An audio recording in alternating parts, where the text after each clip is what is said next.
Migrants shackled and in chains boarding a deportation flight. The Trump administration has released this footage touting the president's crackdown on illegal migration. These flights returning undocumented migrants from the US were happening even before Donald Trump returned to the White House. 1.5 million people were deported under Joe Biden, many of them similarly on planes and in chains. One key difference is that Donald Trump is now using military planes for deportations. I spoke to some Brazilians who were deported on one of those planes. They told me that being in handcuffs caused panic because there were technical faults with the plane was incredibly hot, and it was difficult to use the bathroom. The ones that I spoke to said that they had been detained months ago under Joe Biden's administration when they tried to cross into the US across the Mexico border. These images show migrants, most of them men, on a jet with armed members of the military. From Trump's perspective, this is meant to be a show of strength, a sign that he's willing to use all types of government resources to fulfill his promises. But they've been controversial in South America. We have seen the light. Africa is freeing itself from fear and superstitions. The people that brought Bible to us are not ready to go to heaven. America, Westerners are using us for business. They are building their country, and the black people, we are preparing to go to heaven. They wrote this thing and tell you that Jesus is coming very soon, and his reward is in his hand. It's in this Bible. But the family of the king today know the person that will be the next king in the next 2,000 years. They are not preparing to go to heaven. They are preparing to be here in the next 2,000 years. They know who is going to be the king. It has already been arranged. It's only black person that is preparing for heaven. Israel is having one of the most dangerous weapons on earth. When you attack them, they will attack you with a gun. They don't pray. It's only in Africa a black man is the one that called the God of Israel. When they come with bullet, Israel follow it bullet by bullet. When they come to Africa, Africa start, God of Abraham, ta! Go and interview 100 black men, African people. Ask them, what happens when you die? The first thing that will say, we want to make heaven. Their mind is on dying and going to heaven, not thinking about what their children they are leaving behind will inherit. The person that wrote this said the love of money. The love of what? Is what? Now, he finished writing this thing in their country and he bring it here in Africa. And he tells you the love of money, ego, is the root of all. Then you tell him, okay, give me the Bible. He said, okay, take, give me your money. The love of money. He sell this thing to you and get that root of evil from you. You read this thing and start planning for heaven. You need help. Congo has the biggest gold reserve, gold deposit in Africa, if not on earth. But you know what is happening? The people that wrote Bible and gave it to us are the ones that went to Congo, divided it into two. They supply the militants with ammunition. Militant is fighting with the government. The more they fight, the more they carry the gold and take it to America. Let me tell you this without apology.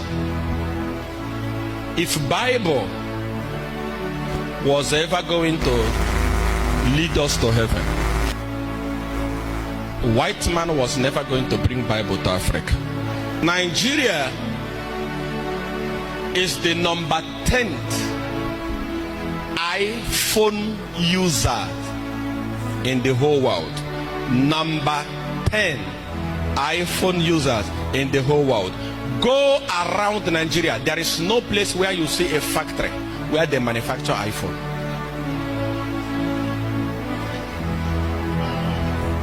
Now, if iPhone, ordinary iPhone,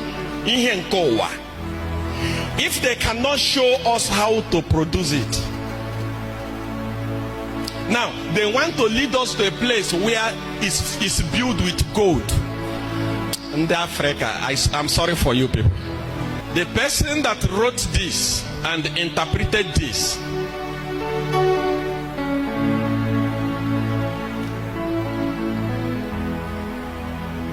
has come to Africa, in Congo, in Liberia, and stole our gold and diamond. England has the largest gold reserve on earth. Where did they get it? They stole from us. They didn't tell us sorry, but they say all the people that steal must go to hell. The person that wrote this Bible tells you that it will be impossible for a rich man to enter the kingdom of God.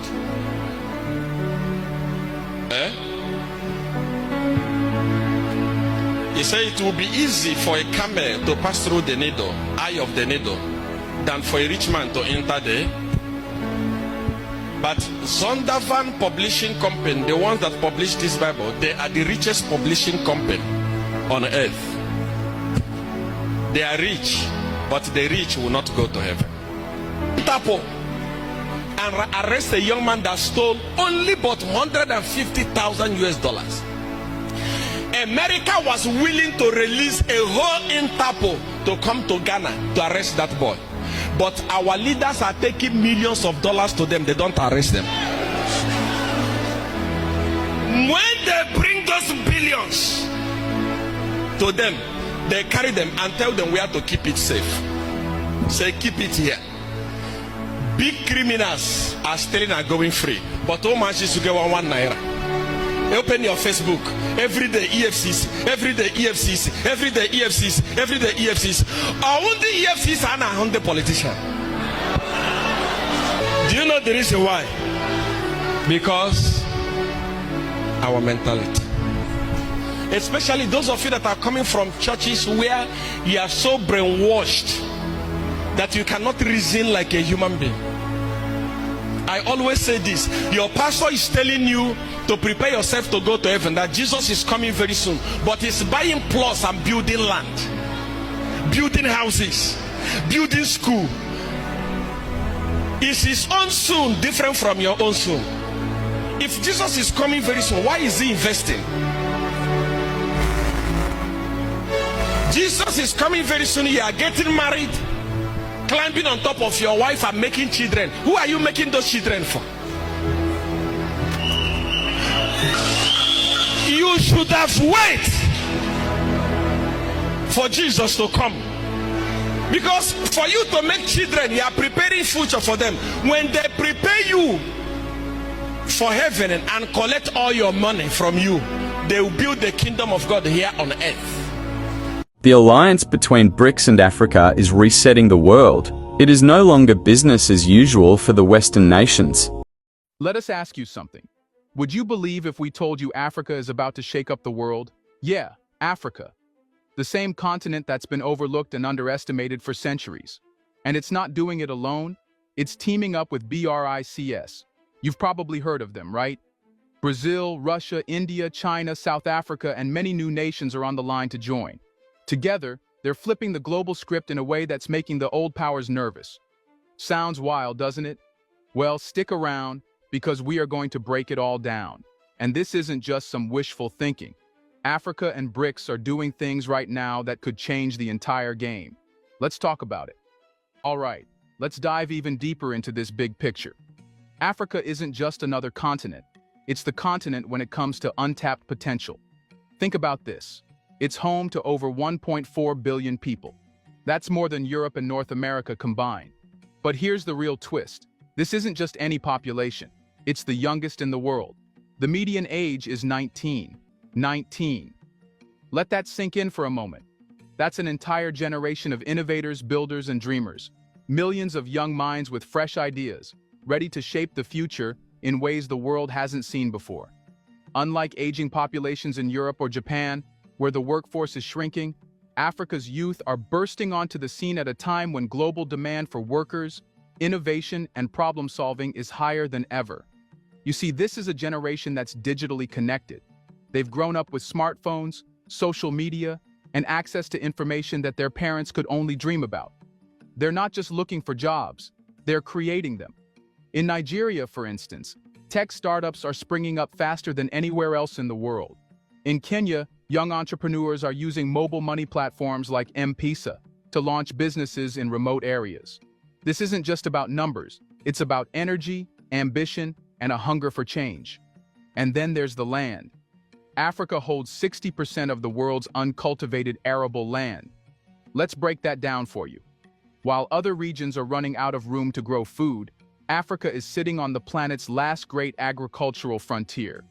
If managed properly, this land could feed not just the continent, but the entire world.